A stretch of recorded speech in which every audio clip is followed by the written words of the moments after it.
Assalamualaikum warahmatullahi wabarakatuh. Apa kabar Ananda soleh-soleha? Semoga Ananda dalam keadaan sehat walafiat tanpa kurang satu apapun. Amin amin ya robbal alamin. Ananda, sebelum kita memulai pembelajaran hari ini, alangkah baiknya kita sama-sama membaca lafaz basmalah. Bismillahirrohmanirrohim. Ananda, hari ini kita akan membahas tema 2, subtema 2, muatan IPS. KD yang akan kita bahas adalah 3.1, mengidentifikasi karakteristik ruang dan pemanfaatan sumber daya alam untuk kesejahteraan rakyat dari tingkat kabupaten sampai tingkat provinsi. Nah, di sini materi yang akan kita bahas adalah manfaat sumber daya alam dan pemanfaatan sumber daya alam dengan kegiatan ekonomi. Nah, di sini Ustazah akan mengingat kembali tentang materi sebelumnya tentang sumber daya alam. Apa sih yang dimaksud dengan sumber daya alam? Sumber daya alam itu adalah semua kekayaan alam yang dapat dimanfaatkan manusia untuk memenuhi keperluan hidupnya.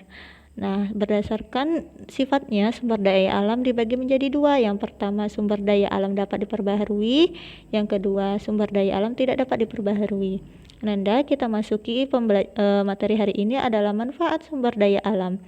Nah, di Indonesia kaya dengan sumber daya alam yang tersebar di setiap daerah. Sumber daya alam memiliki manfaat dimanfaatkan oleh masyarakat untuk meningkatkan kesejahteraan. Karena itu, persebaran sumber daya alam akan mempengaruhi jenis kegiatan ekonomi di suatu wilayah. Contohnya, wilayah yang dekat dengan pantai, maka kegiatan ekonomi di sana mereka memanfaatkan pantai tersebut untuk pariwisata, sehingga mereka dapat menghasilkan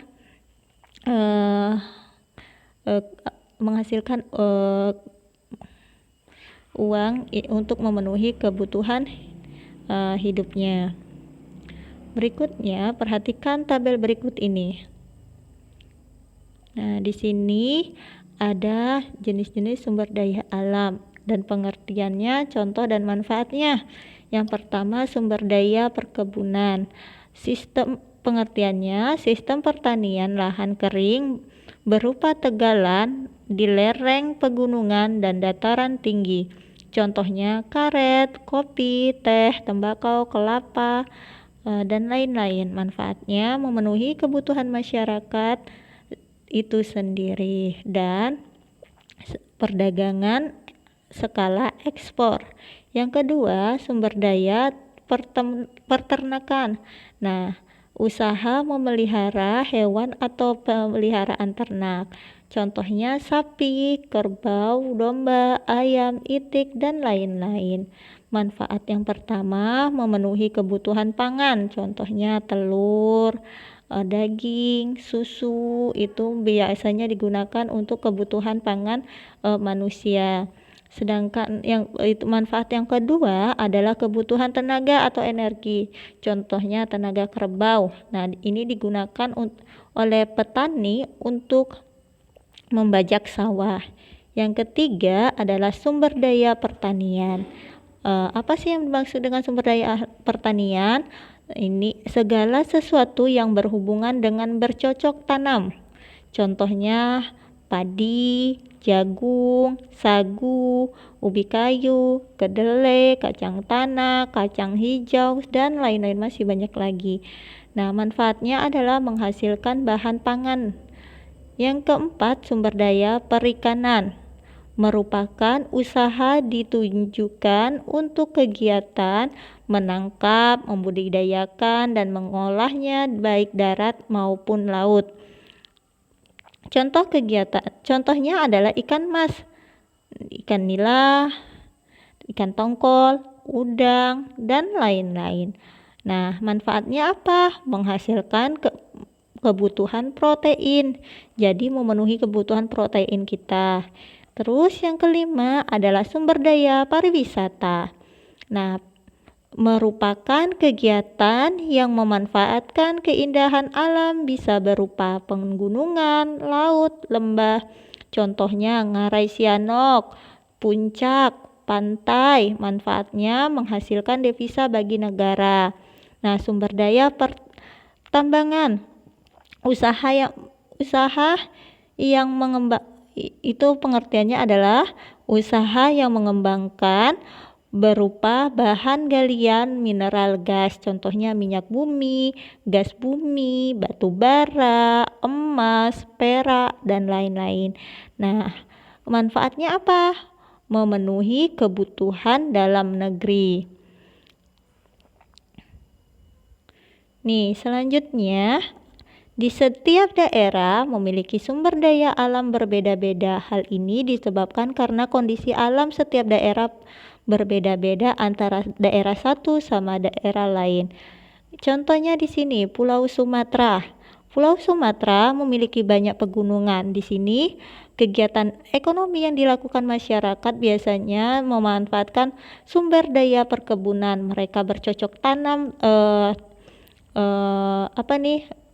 karet, terus sawit, kelapa, kopi, teh, dan lain-lain. Terus hasil tambang selain sumber daya perkebunan, ternyata Pulau Sumatera kaya dengan hasil tambangnya. Contohnya batu bara, minyak bumi, dan lain-lain. Nah, negara di Pulau Sumatera pun kaya akan memiliki pantai-pantai yang indah, contohnya di Pulau Sumatera, sehingga kegiatan ekonominya adalah ada pariwisata. Mereka memanfaatkan